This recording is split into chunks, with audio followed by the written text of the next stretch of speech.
Donc merci beaucoup pour cette invitation. Je suis ravi d'avoir l'occasion de vous parler d'un certain nombre de questions. Donc juste très rapidement, je continue la présentation. Je suis en fait directeur de recherche à INRIA, qui est un institut de recherche national sur les sciences informatiques et les mathématiques appliquées et les interactions avec les autres sciences.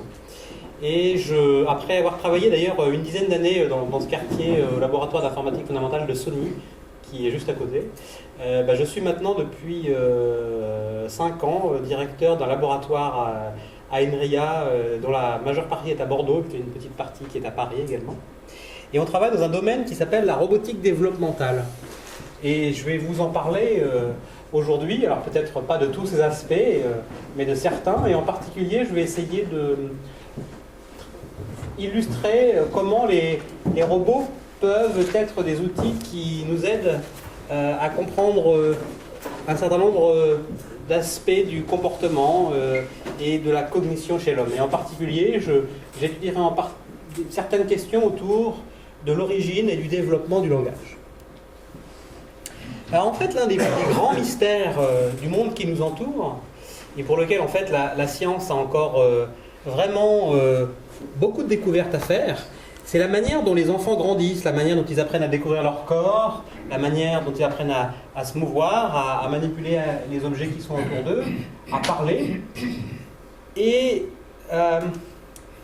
il semble aujourd'hui qu'aux côtés des sciences humaines, comme la psychologie, ou des sciences du vivant, comme par exemple les neurosciences, eh bien les sciences du numérique, et en particulier la robotique, deviennent de plus en plus essentielles, en complément, en synergie, pour comprendre ces mystères qui caractérisent l'homme. Donc pourquoi les robots pourraient-ils nous aider ?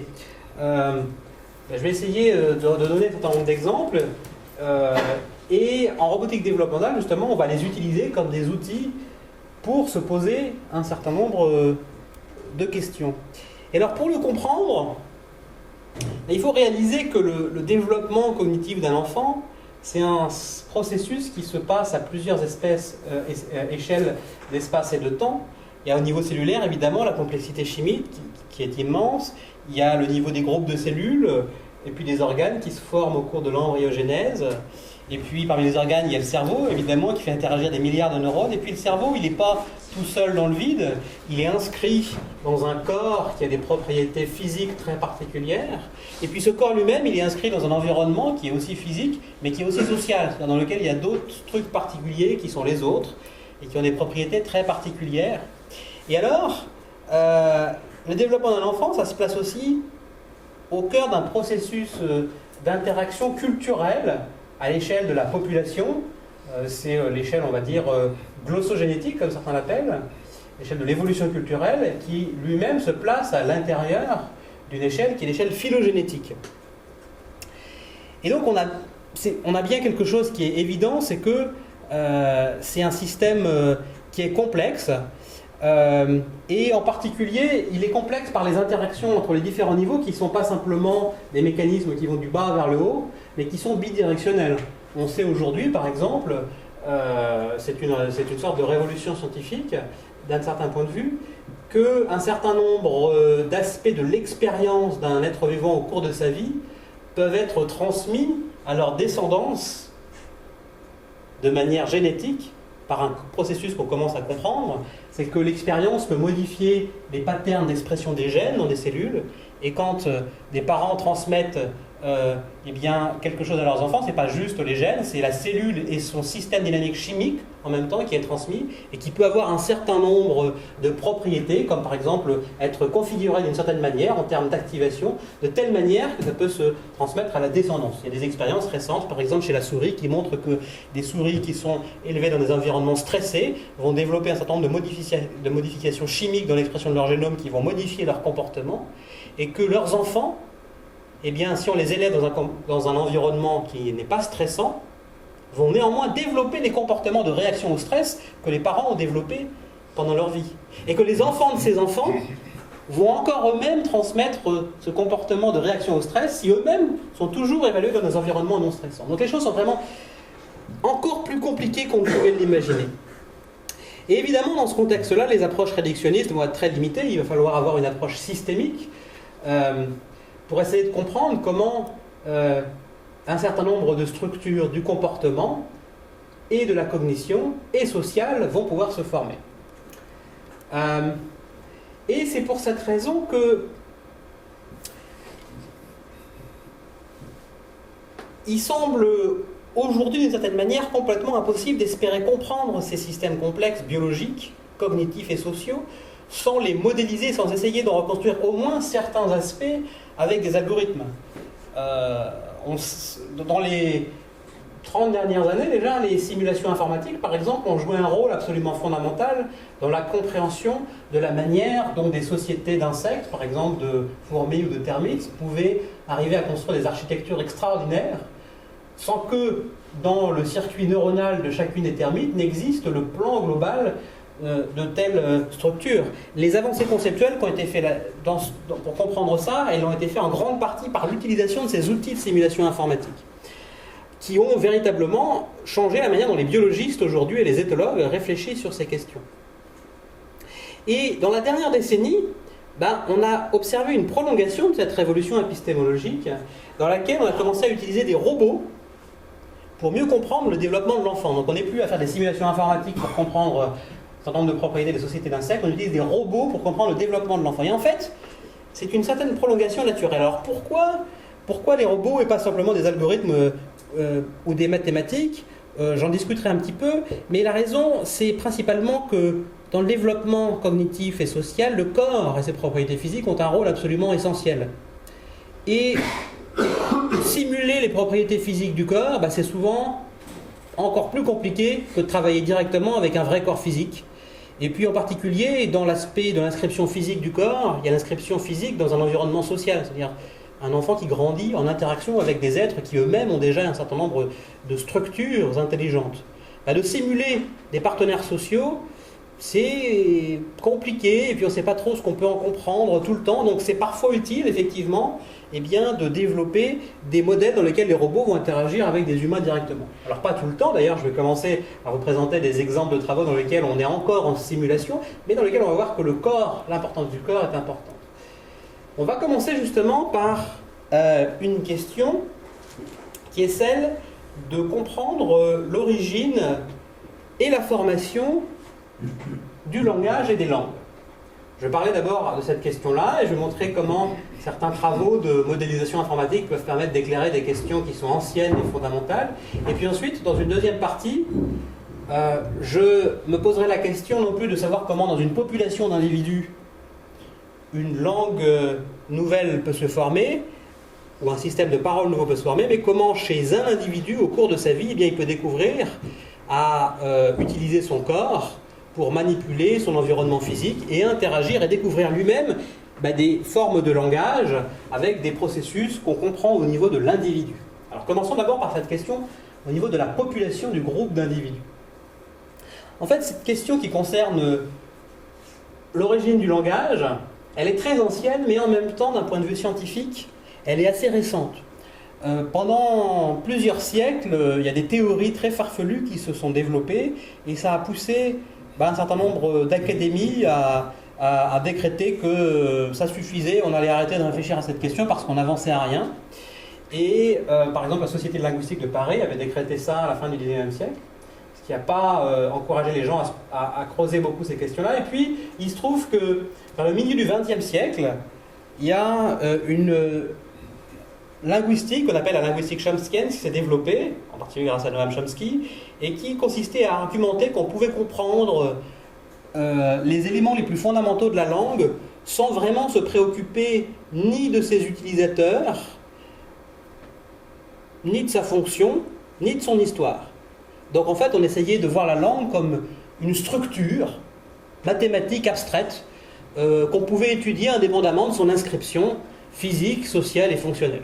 Et on a fait des choses assez extraordinaires d'ailleurs en suivant cette approche-là, et ça a eu par ailleurs des applications dans des domaines très variés. Il y a beaucoup de concepts fondamentaux en informatique aujourd'hui qui sont basés sur des avancées théoriques qui ont été faites grâce à Noam Chomsky.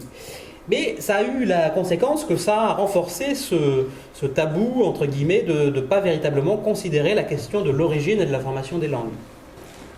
heureusement, vers la fin du XXe siècle, on a commencé à voir réapparaître une naturalisation de la question du langage, à la fois en combinant de nouvelles technologies d'imagerie cérébrale qui permettaient d'identifier certains circuits cérébraux associés au langage, en combinant de nouvelles techniques de traçage phylogénétique qui permettaient par exemple de comparer l'évolution des migrations des populations sur la Terre avec la reconstruction historique des langues que pouvaient faire les linguistes.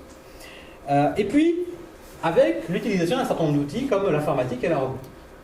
Alors quand on parle de la question de l'origine du langage et des langues, on pose en fait plusieurs questions. D'abord, il y a la question de l'origine de la capacité du langage lui-même d'un point de vue de l'évolution biologique. Pourquoi le langage est-il apparu? Quelles furent les pressions de sélection qui peut-être l'ont fait apparaître et dans quel contexte? Et puis comment il est apparu? Parce que c'est une chose de comprendre par exemple, de dire peut-être que le langage il a été utile à un moment donné à une population d'individus à se reproduire plus efficacement, et c'est ce qui explique pourquoi il a été sélectionné. Oui, mais pour être sélectionné, il faut apparaître. Et puis, on sait maintenant aussi depuis longtemps, enfin, pas tout le monde, mais beaucoup de gens savent en biologie que la variation aléatoire de forme, comme elle existe dans la formulation traditionnelle de la théorie darwinienne, elle n'est pas suffisante pour faire émerger, faire apparaître des structures relativement complexes à la vitesse à laquelle on les voit apparaître dans l'évolution biologique. Il y a d'autres mécanismes. Et donc, il faut arriver à comprendre quels sont ces mécanismes qui vont contraindre, guider l'évolution darwinienne. Une autre question qu'on peut se poser, c'est celle de l'origine des langues. Une fois qu'on a la capacité de langage, comment est-ce qu'on peut comprendre l'origine d'une langue particulière, comme le français, l'allemand, le chinois, etc. Pourquoi est-ce que les langues évoluent-elles? Pourquoi est-ce qu'elles évoluent d'une manière particulière plutôt qu'une autre? Pourquoi est-ce que certaines structures des langues, comme par exemple certains sons, comme on va le voir, certains éléments de structuration grammaticale sont très fréquents, puis d'autres très rares? Ces questions-là, elles ont été, jusqu'à très récemment, relativement mystérieuses. On n'avait à peu près aucune hypothèse sur, par exemple, la manière dont une langue nouvelle pouvait se former. Et grâce au travail interdisciplinaire d'un certain nombre de disciplines, qui ne sont pas simplement les disciplines traditionnelles des sciences humaines qui s'occupent du langage, comme la linguistique par exemple, mais l'interaction avec la biologie évolutionnaire, la psychologie développementale et puis l'informatique aussi, a permis de comprendre un certain nombre de choses. Alors, en fait, il y a un certain nombre de personnes qui ont suggéré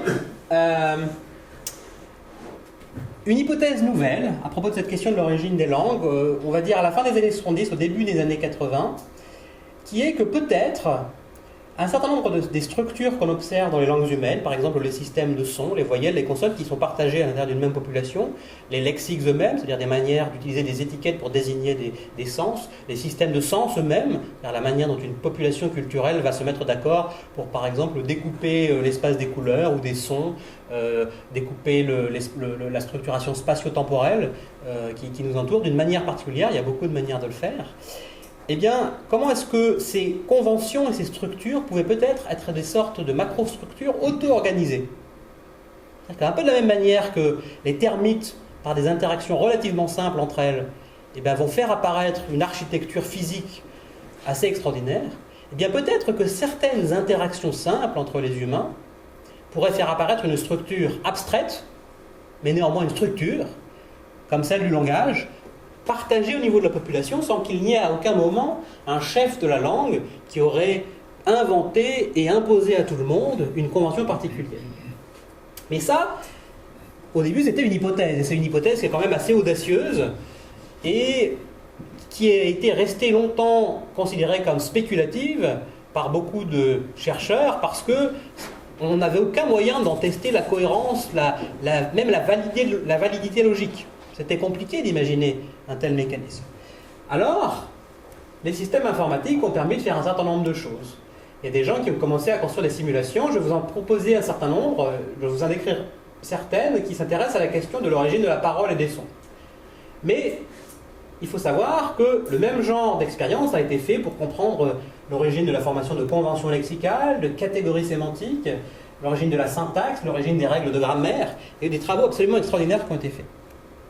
Alors on va parler justement de cette hypothèse du rôle de l'auto-organisation dans l'évolution de la parole.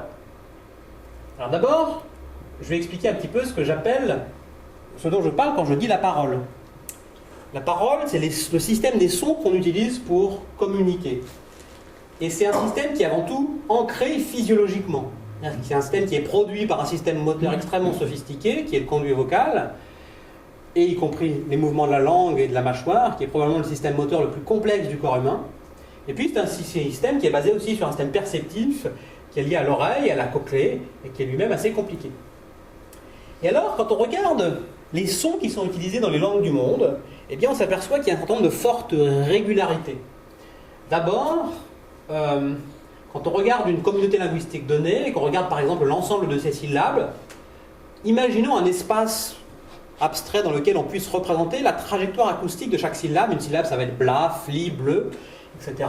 Et on en fait une représentation illustrative en 2 dimensions. On va projeter les syllabes en 2 dimensions. Et puis par exemple, on va imaginer une syllabe comme bla, comme étant composée de sortes de 3 objectifs articulatoires, c'est-à-dire des sortes de configurations du conduit vocal qu'on va atteindre les unes après les autres, un petit peu avec comme des objectifs comme un skieur sur une piste de ski va passer entre des portes. Voilà. On représente ça par des petits points comme ça. On va essayer de représenter toutes les syllabes d'une langue donnée sur cet espace-là. Et bien en fait, quand on prend n'importe quelle langue du monde, eh bien il n'y a aucune langue du monde dont la représentation graphique va ressembler à quelque chose comme ça. Ça va toujours ressembler à quelque chose comme ça. C'est-à-dire que c'est ce qu'on a appelé combinatorial. Il y a des briques de base qui sont réutilisées systématiquement d'une syllabe à l'autre pour parler. Et ça, c'est assez mystérieux d'abord parce que c'est absolument pas une nécessité ni physiologique ni mathématique. C'est-à-dire que le conduit vocal est capable de produire des tas de syllabes qui n'ont aucun rapport les unes avec les autres. Le cerveau est capable de se souvenir de répertoires de choses qui sont beaucoup plus compliquées que des systèmes qui ne seraient pas organisés comme ça. Il faut savoir par exemple qu'il y a des syllabaires, des systèmes d'écriture des syllabes dans certaines cultures asiatiques qui ne sont pas combinatoriaux. C'est-à-dire que pour représenter chaque syllabe, ils ont des petits dessins. Il n'y a pas 2 dessins qui représentent une syllabe qui ont un petit bout qui revient d'un dessin à l'autre. Ils arrivent à l'utiliser. C'est possible. Eh ben, les systèmes de son des langues humaines, ça n'existe pas. C'est toujours comme ça. Donc ça, c'est un mystère. Essayez de comprendre pourquoi et comment. Un deuxième mystère, et quelque chose d'assez extraordinaire, c'est que une communauté linguistique donnée ne va pas simplement partager son propre répertoire de briques de base pour produire des sons, et qui va être différente aussi d'une communauté à l'autre, mais elle va aussi avoir une manière de percevoir et de sentir les sons qui lui est propre. On peut faire des expériences, par exemple, dans lesquelles on fait entendre des couples de sons à des gens de langues différentes, et puis on leur dit objectivement, est-ce que vous pouvez évaluer la différence entre ces sons-là, entre 0 et 10, par exemple. Alors on s'aperçoit que si on est japonais, si on est américain, si on est français, et qu'on nous demande objectivement la différence entre les sons, eh bien on ne va pas donner les mêmes réponses. C'est-à-dire qu'en fait, notre cerveau va déformer, au niveau même de la sensation, les sons qu'on perçoit, et cette déformation, elle va être corrélée avec les systèmes de sons qu'on utilise dans notre propre langue. Bon, on peut le faire expérience chacun, c'est-à-dire que par exemple, quand nous, on entend des éléments de langue chinoise qui utilisent les tons pour distinguer les sons, on a l'impression qu'on ne distingue pas les tons bien. Tous ces trucs-là, il y a des mots qui pour nous sont exactement les mêmes, pour des Chinois sont très différents. Pour les Japonais, si on leur demande de voir la différence entre lead et read en anglais, ils n'entendent pas vraiment la différence. Pour eux, c'est très très similaire. Et alors enfin, maintenant, si on fait des statistiques sur l'ensemble des langues du monde, et qu'on regarde si par exemple il y a certaines voyelles, certaines consonnes qui reviennent plus ou moins souvent, on s'aperçoit que oui, il y a certaines voyelles qui sont très fréquentes, comme A, E, I par exemple. Pareil pour les consonnes. Et puis en même temps, il y a certaines voyelles aussi qui existent et qui sont très rares. Comme par exemple en français, on a AN. Peu de langues ont la voyelle AN. Il y a des systèmes, il y a des langues dans lesquelles il y a 25 voyelles, d'autres langues dans lesquelles il y a plus de 100 consonnes. Et donc il y a une variété qui est aussi extraordinaire. Donc il y a une dualité assez extraordinaire entre les régularités statistiques et puis une diversité. Et ça, on aimerait bien pouvoir le comprendre. Alors donc, on va se poser plusieurs questions. On va se poser la question, quels sont les prérequis biologiques qui permettent la formation de codes de la parole, un peu comme je les ai expliqués. Est-ce qu'on peut les comprendre comme des changements biologiques majeurs par rapport à des organismes plus anciens phylogénétiquement, ou alors des modifications mineures? Et puis on peut se poser la question, comment une communauté d'individus peut en venir à partager un même code, à se mettre d'accord sur un code et pas sur un autre, sans qu'il y ait évidemment un chef de la parole, parce que ça c'est sûr que ça n'existe pas. Et puis, pourquoi le code de la parole qu'on observe dans les langues humaines, il a la structure qu'on vient de décrire? Alors, il y a plusieurs théories qui ont été développées.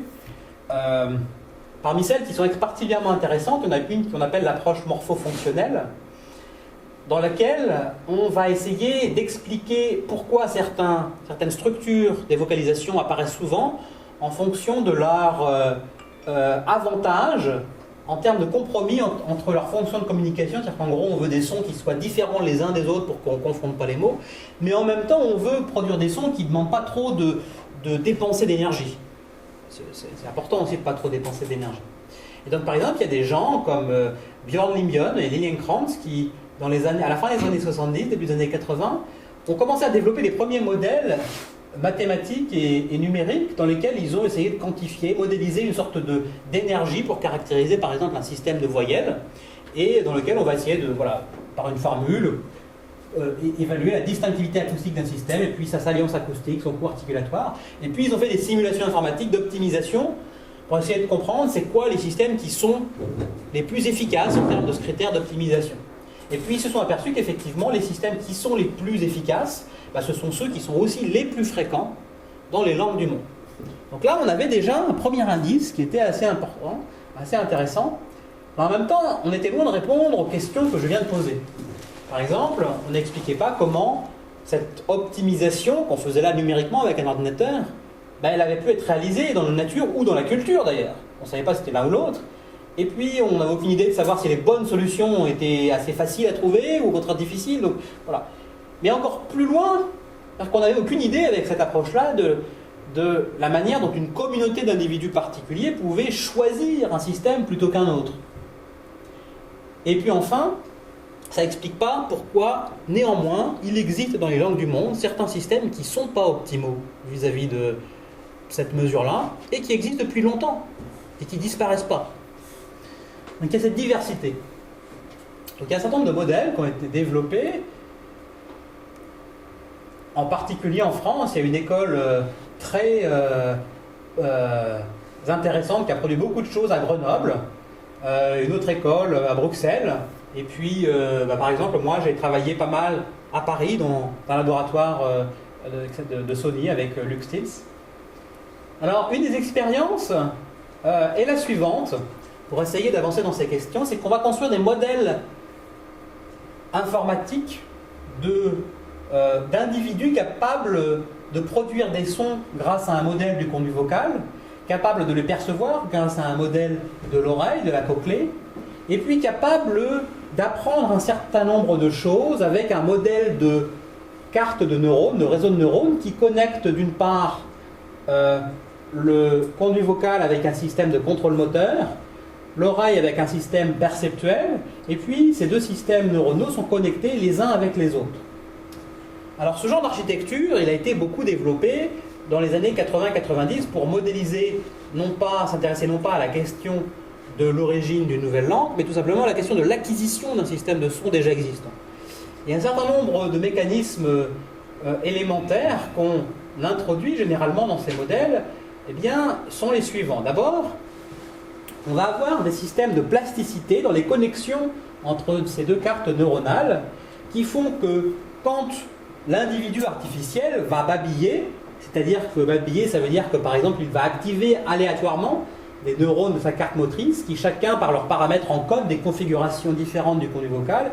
Il va les activer en séquence, par exemple, ça va produire des mouvements du conduit vocal qui vont produire un son, et ce son peut être entendu par le modèle de l'oreille lui-même qui active un certain nombre de neurones qui codent pour ces stimuli sonores.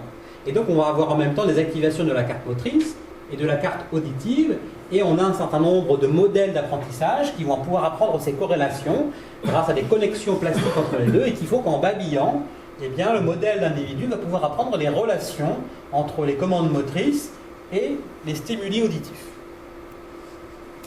Il y a dans ces modèles un deuxième aspect de plasticité.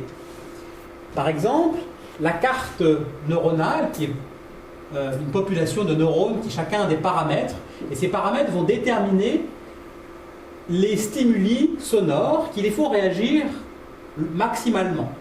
Au départ, ces cartes neuronales, elles sont totalement aléatoires. Des paramètres aléatoires qui font que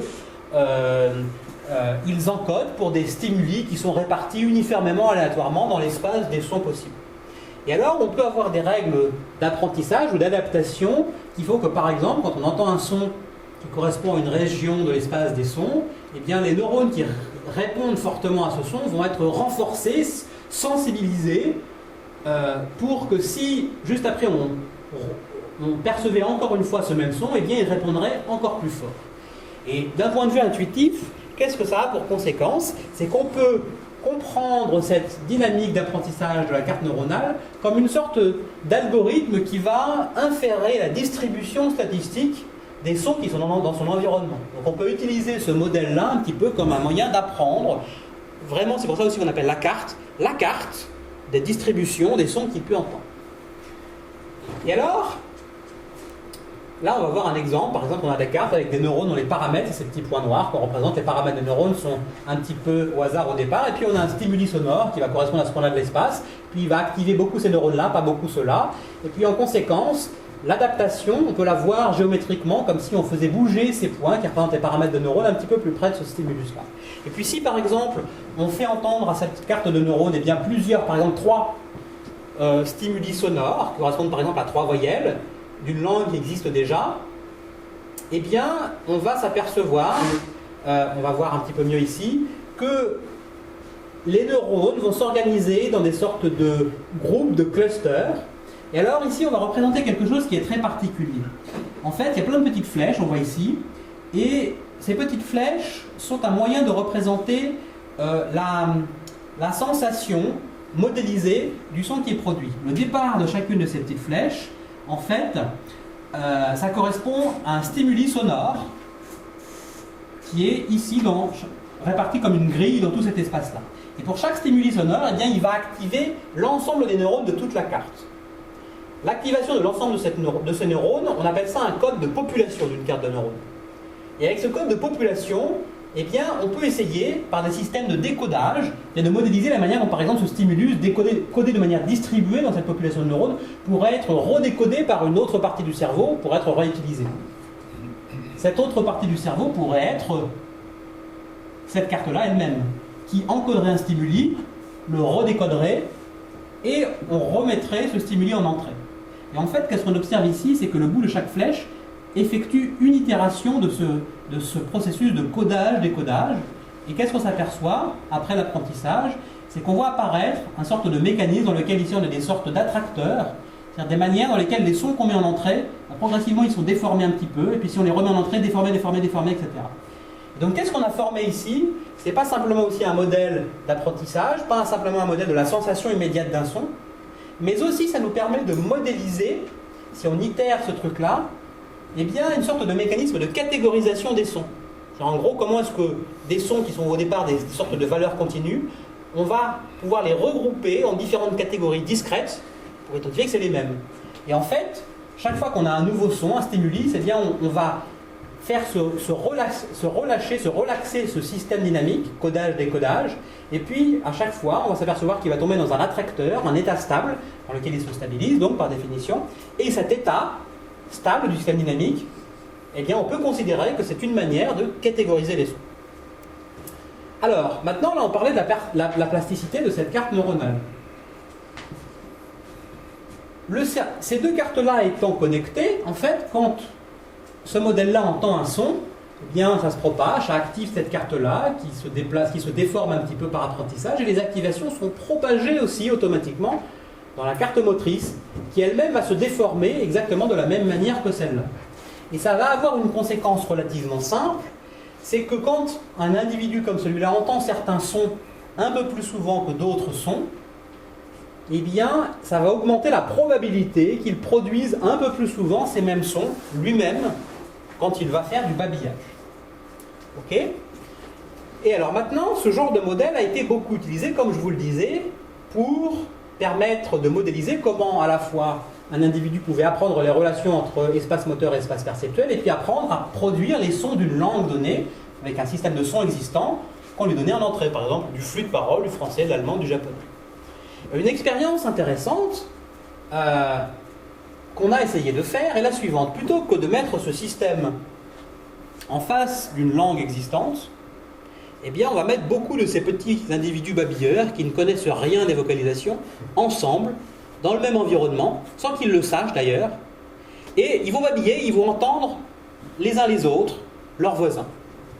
Et ils vont utiliser exactement le même mécanisme que je viens de vous décrire. Leurs cartes neuronales sont au départ totalement aléatoires.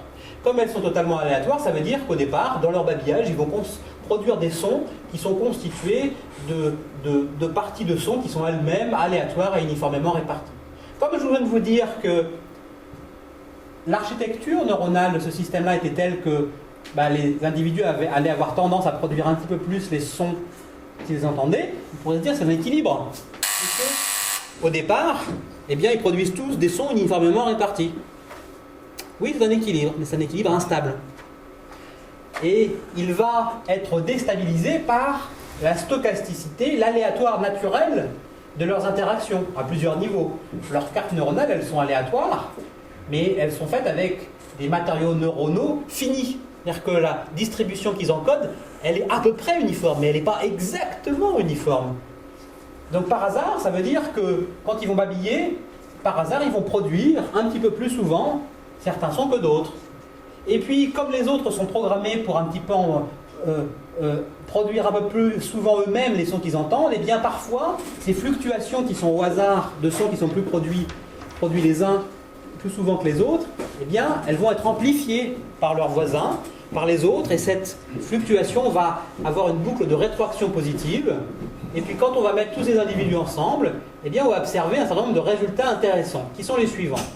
Alors d'abord, je vais vous présenter des résultats qu'on observe quand on utilise un modèle du conduit vocal, un modèle des propriétés du corps, qui est linéaire. On sait que le conduit vocal humain n'est pas du tout linéaire.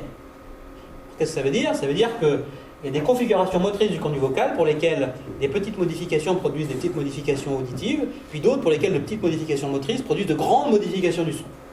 Et on a longtemps essayé d'expliquer pourquoi il y avait des phonèmes, par exemple, c'est-à-dire des consonnes et des voyelles, des briques de Lego qu'on réutilisait, parce qu'il y avait ces non-linéarités très fortes.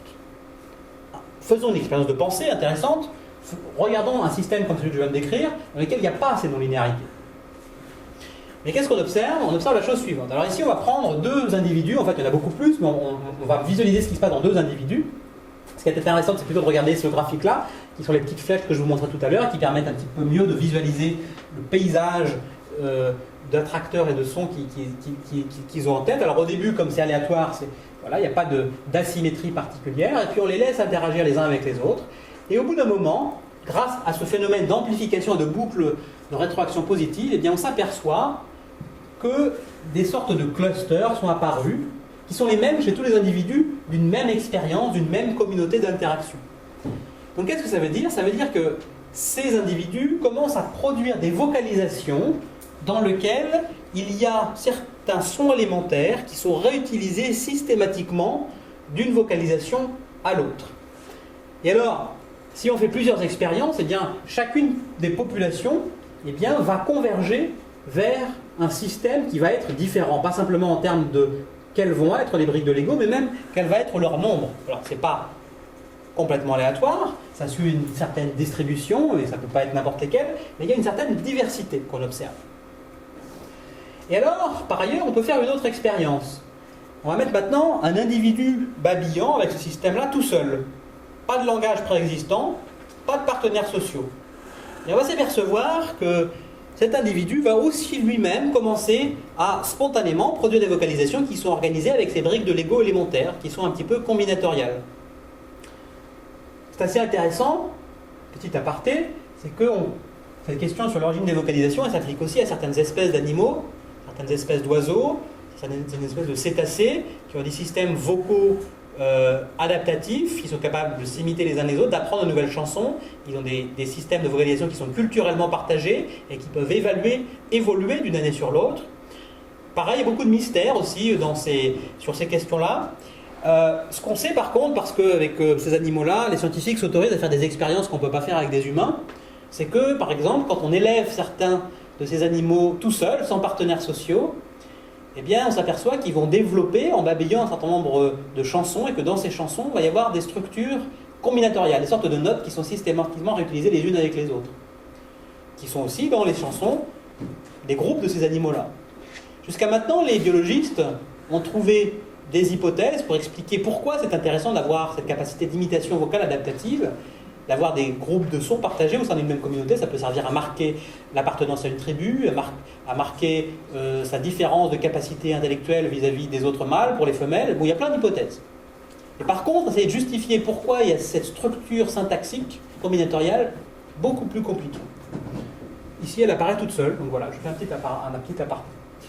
Et puis, en même temps, donc, si on met ces individus tout seuls, les uns avec les autres, tout seuls, et puis qu'on les met dans des endroits différents, ils ne peuvent pas s'entendre, ils vont développer chacun leur propre système de vocalisation combinatoriale.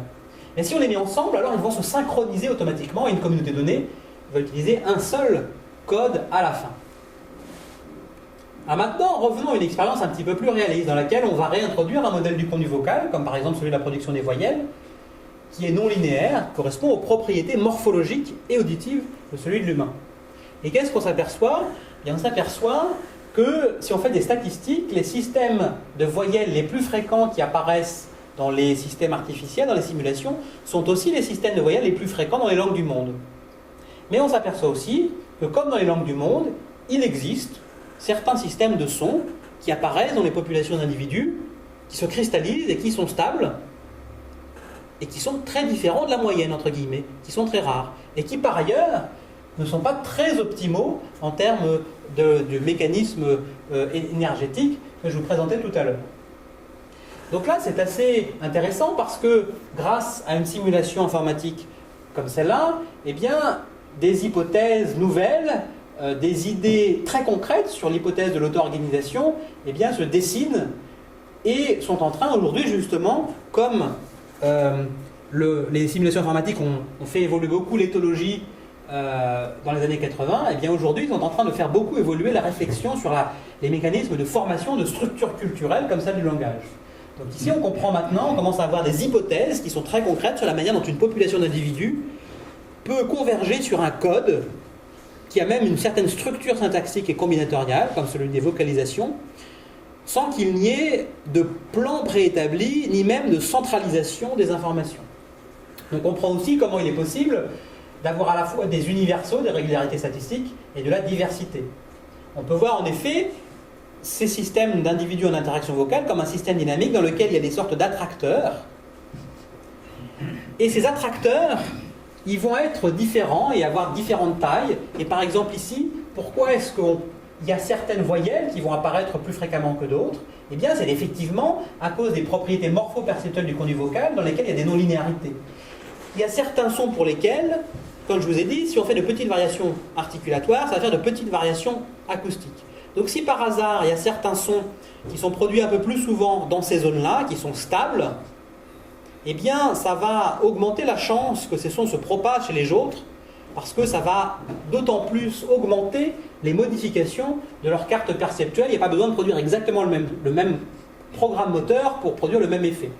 Vice-versa, les sons qui se trouvent dans des zones beaucoup plus non linéaires, eh bien, il va y avoir peu de chances que des fluctuations aléatoires dans lesquelles ils sont produits plus souvent ensemble au même moment, eh bien, se produisent. Néanmoins, c'est possible, ça existe, et c'est pour ça qu'on a cette dualité entre certains sons qui apparaissent souvent et puis d'autres qui apparaissent plus rarement.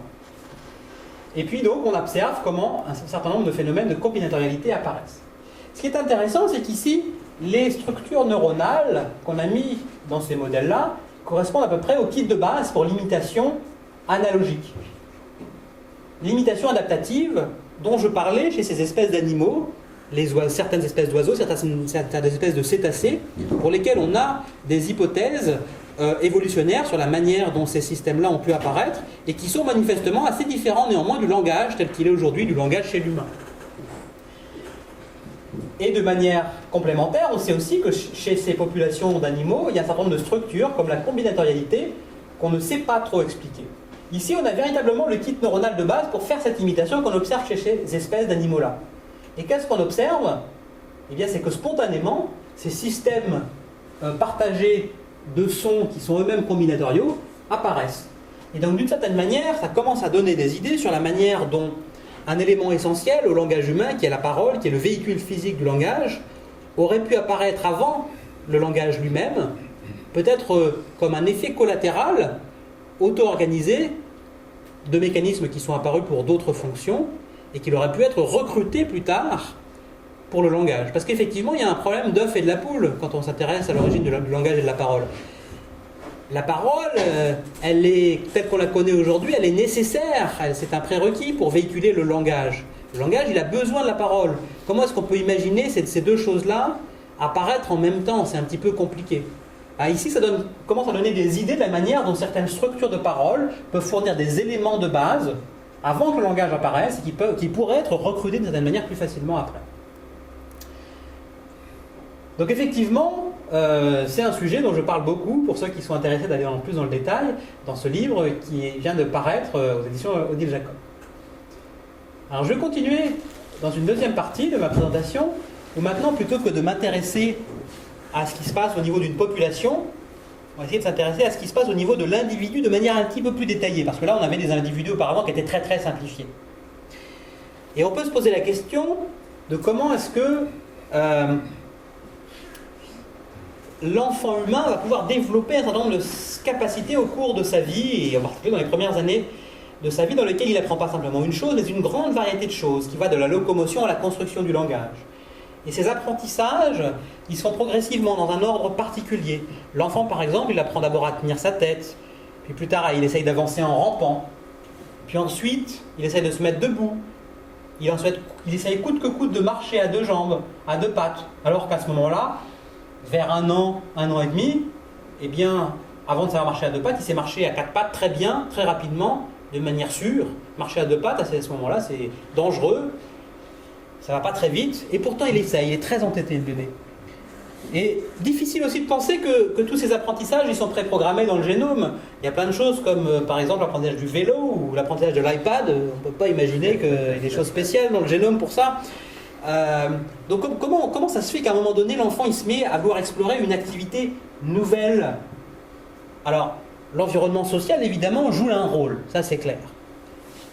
Mais il semble qu'il y a en nous une autre force qui soit fondamentale pour notre développement, pas simplement chez les enfants, mais chez l'adulte aussi et tout au long de la vie. Et je pense que c'est l'une des raisons pour lesquelles vous êtes présents là aujourd'hui, c'est la curiosité. C'est ce qui nous pousse à découvrir, à créer, à inventer.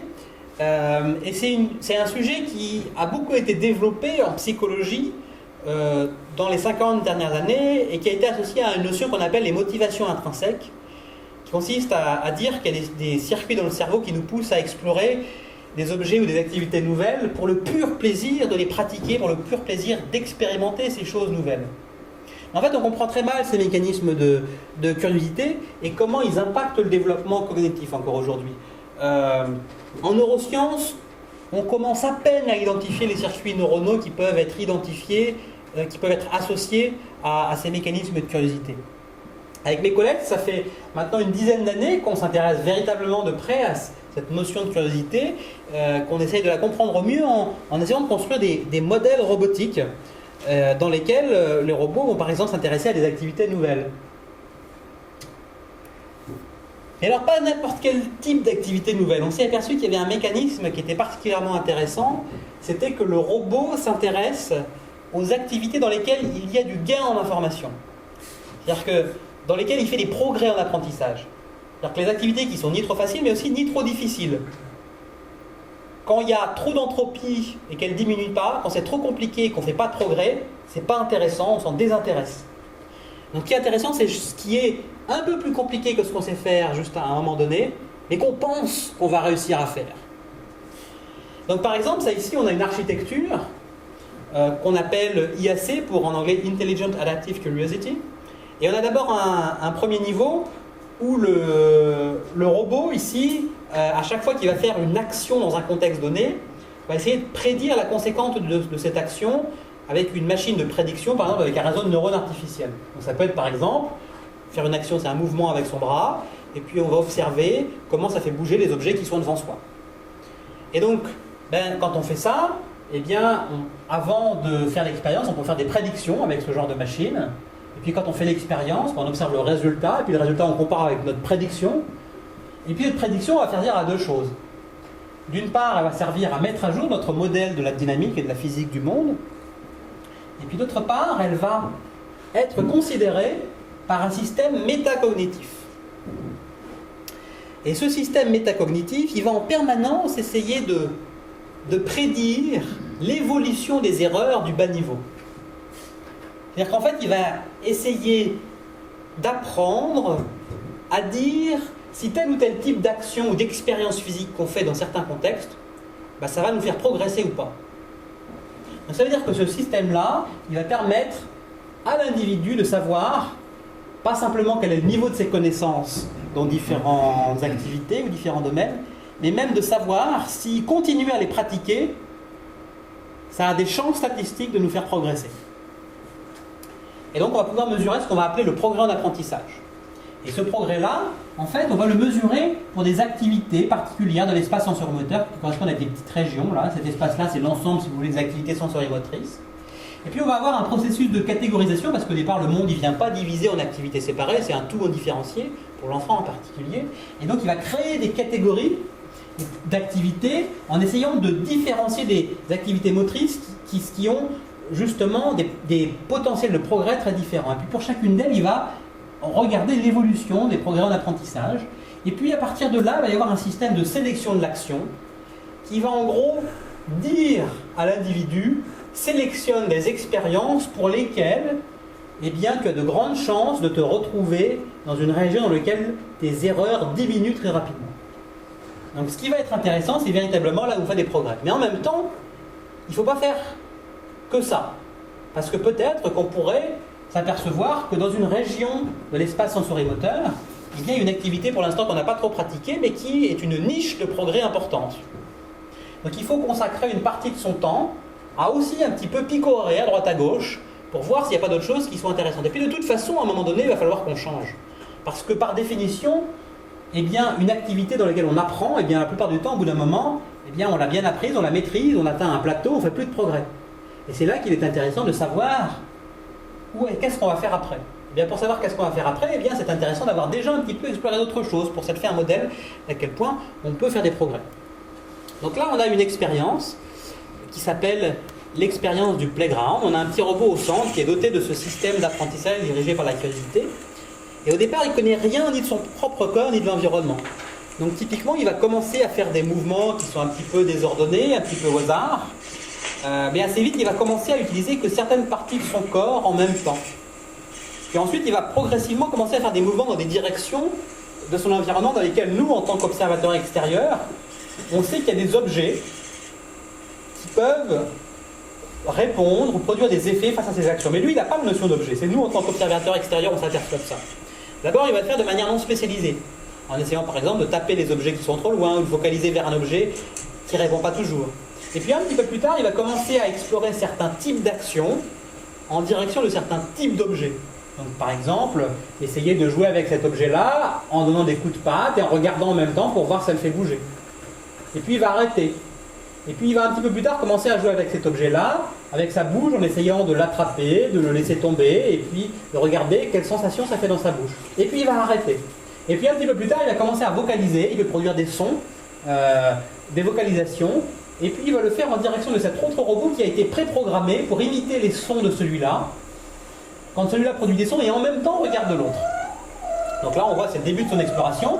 Ce robot il produit un son, et puis en direction de ça, puis ça répond pas, mais il sait rien au début, il n'a pas de raison de savoir que quand on vocalise vers ce genre d'objet, ça produit rien. Donc, il doit l'expérimenter. Mais au bout d'un moment, il s'aperçoit que ça ne produit pas de progrès en apprentissage, que c'est trivial, il se passe tout le temps la même chose, c'est-à-dire rien, donc il va passer à autre chose. Et alors, ça veut dire que on observe vraiment quelque chose de très intéressant.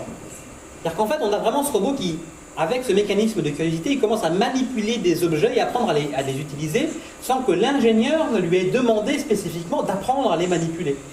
C'est le résultat collatéral de son mécanisme d'exploration du monde physique par ce besoin d'apprendre. Et puis ensuite, son comportement s'auto-organise en phases comportementales qui sont de plus en plus complexes. Si on refait l'expérience plusieurs fois, à chaque fois on observe ça. L'apparition de ces stades, par exemple jouer avec tel objet de manière particulière, et après avec tel autre d'une autre manière, et après avec tel autre d'une autre manière, et qui apparaissent effectivement avec une certaine régularité.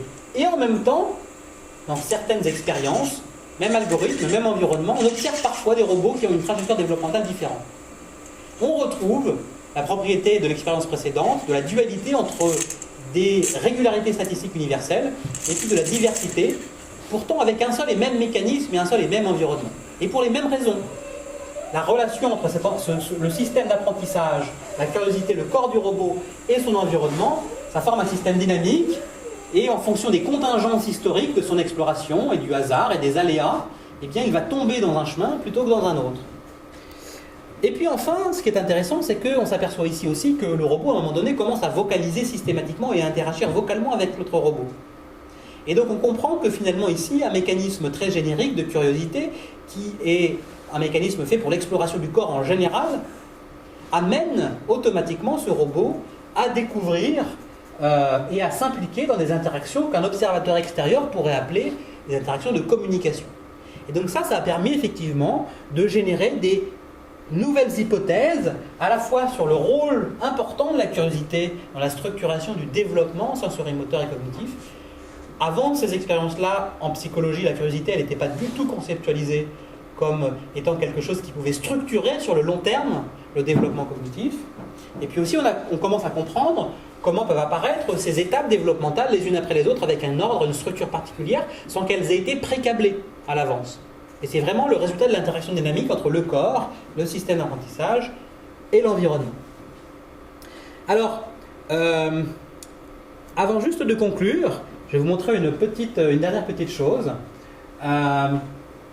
qui est un projet récent qu'on a développé. C'est comme je viens de vous le dire, un des aspects de ces expériences, c'est de s'apercevoir que le corps peut avoir un rôle important dans le développement cognitif. Si on prend véritablement cette idée sérieusement et qu'on veut l'étudier, eh bien finalement on va être forcé à considérer le corps comme une variable expérimentale. Donc, même système, mais on veut le mettre, même cerveau, mais on veut le mettre dans des corps différents.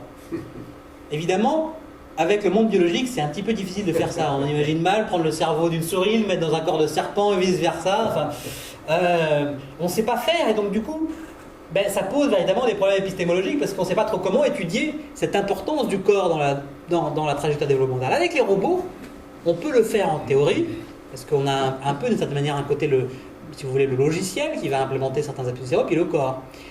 Mais en pratique, ça pose un certain nombre de problèmes, parce que le corps, même si on peut un peu le séparer du cerveau, eh bien, ça reste difficile, d'un point de vue de l'ingénierie, de le faire varier. Sauf que récemment, il y a des techniques nouvelles qui ont ouvert des possibilités. Les techniques de l'impression 3D. Des techniques dans lesquelles, finalement, grâce aux imprimantes 3D, eh bien, en 2 jours, on peut faire un dessin avec un logiciel 3D, avec des propriétés géométriques du corps, par exemple, et puis, le lendemain, on l'imprime sur une imprimante 3D, on a un corps dans les mains qui est nouveau. Et ça a été à l'origine d'un projet, qui est le projet Poppy, qu'on a développé dans l'équipe, d'un robot humanoïde, dont le corps est entièrement designé en 3D, et qui est un corps qui est ouvert, scientifiquement, et à tout le monde, c'est-à-dire que ces sources sont disponibles sur un site web et tout le monde peut les utiliser. C'est un moyen de partager la science et de la rendre un petit peu plus cumulative qu'elle n'est aujourd'hui. Et donc, voilà, je vais vous montrer, hop, on va revenir ici.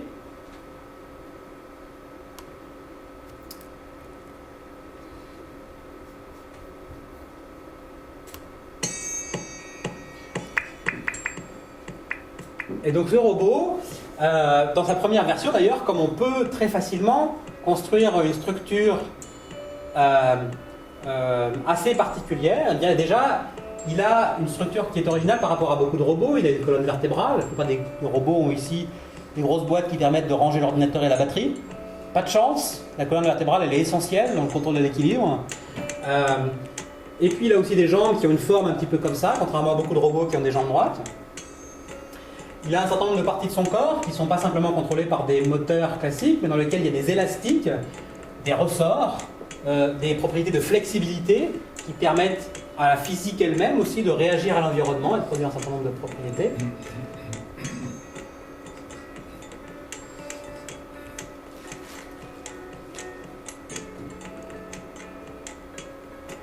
Et donc c'est un robot aujourd'hui, on vient d'en annoncer le fait qu'il est ouvert et open source il y a juste 2 mois et qui est destiné aux laboratoires de sciences, mais aussi aux bricoleurs dans leur garage qui veulent monter des startups, aux artistes.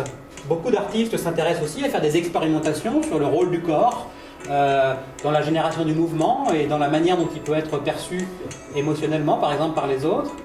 On est en train d'ailleurs de monter plusieurs collaborations avec des artistes.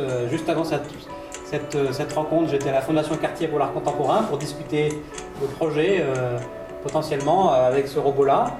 Et puis